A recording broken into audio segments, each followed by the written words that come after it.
కొత్త వాళ్ళు ఏడుకు వచ్చాం, నేనేదో మందించిన వాళ్ళకి ఇలా మీకు మంచి ధైర్యాన్ని ఇస్తున్నాం అందరికీ కూడా. ఆకాష్ మా కాడికి 8 నెలల కింద వచ్చారు.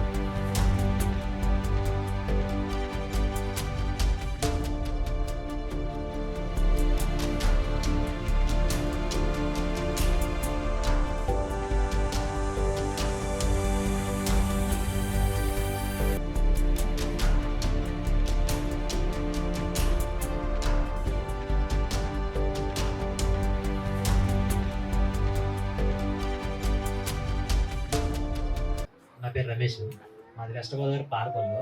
అయితే బాబుని మేము మనమంతా పీడియాట్రిక్ హాస్పిటల్కి, పెద్ద పెద్ద హాస్పిటల్కి ఎలాగైతే తిప్పామో అదే విధంగా మేము కూడా తిప్పాం. మీరు ఎలా తిప్పారు, మేము తిప్పాం. మనంతా ఒకటే కేటగిరీ.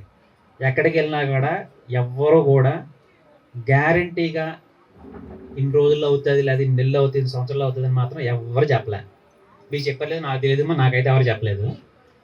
సో నేను ఇలాగా కంటిన్యూ అవుతూ ఉన్న టైంలో మా మావయ్య గారు ఒక అతను ఇక్కడికి రెఫర్ చేశారు. జస్ట్ క్యాజువల్గా ఒక 1 మంత్ వాడు, తర్వాత చూద్దాం రా అని అన్నారు. కానీ నాకైతే నమ్మకం లేదు, ఎందుకంటే అక్కడ అందరు చేతులు ఎత్తేసారు కదా.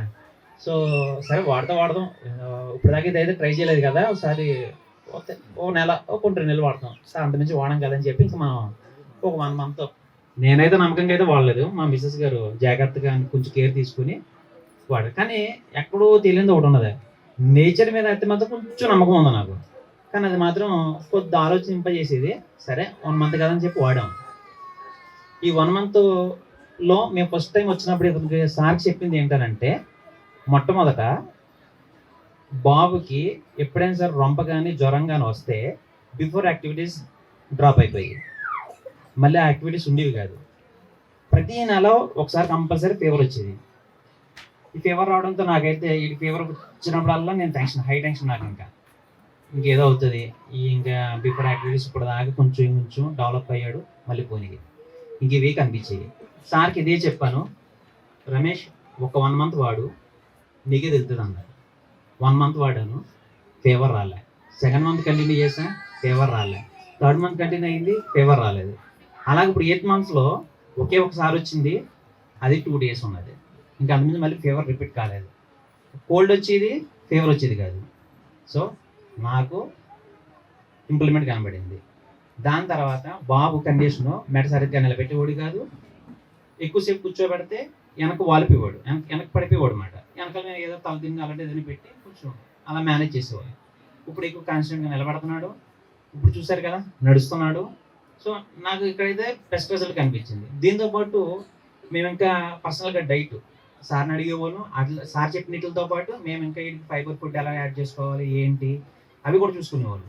సో పర్సనల్గా కూడా కొంచెం కేర్ తీసుకునేవాళ్ళు. ప్యాకింగ్ ఫుడ్ అసలు పెట్టేవాళ్ళం కాదు, పంచదార కూడా పెట్టొద్దని చెప్పారు.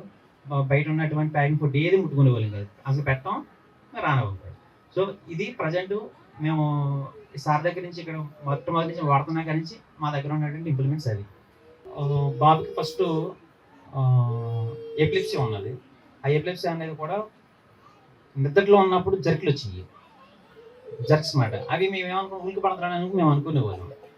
సో కొన్ని హాస్పిటల్లో చెప్తుంటే అప్పుడు ఒక ఆవిడ చెప్పారన్నమాట, ఇది ఎపిలెప్సీ అమ్మ, ఇది ఉలికి పడటం అంటే ఏదైనా ఒక సౌండ్ వస్తే ఉలికి పడుతున్నట్టు లెక్క వస్తుంది, ఏ సౌండ్ రాకుండా జర్క్స్ వస్తున్నాయంటే అది ఎపిలెప్సీ అని చెప్పారు.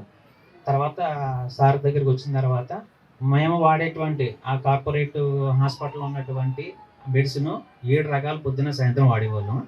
తర్వాత సార్ దగ్గరికి వచ్చిన తర్వాత సార్ ప్రికాషన్స్ పెట్టిన తర్వాత 2 కూడా కంటిన్యూ చేసుకుంటూ 1 మంత్.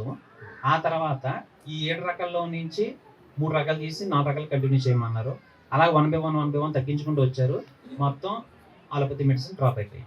ఓన్లీ ప్రజెంట్ ఇదే కంటిన్యూ అవుతున్నాం.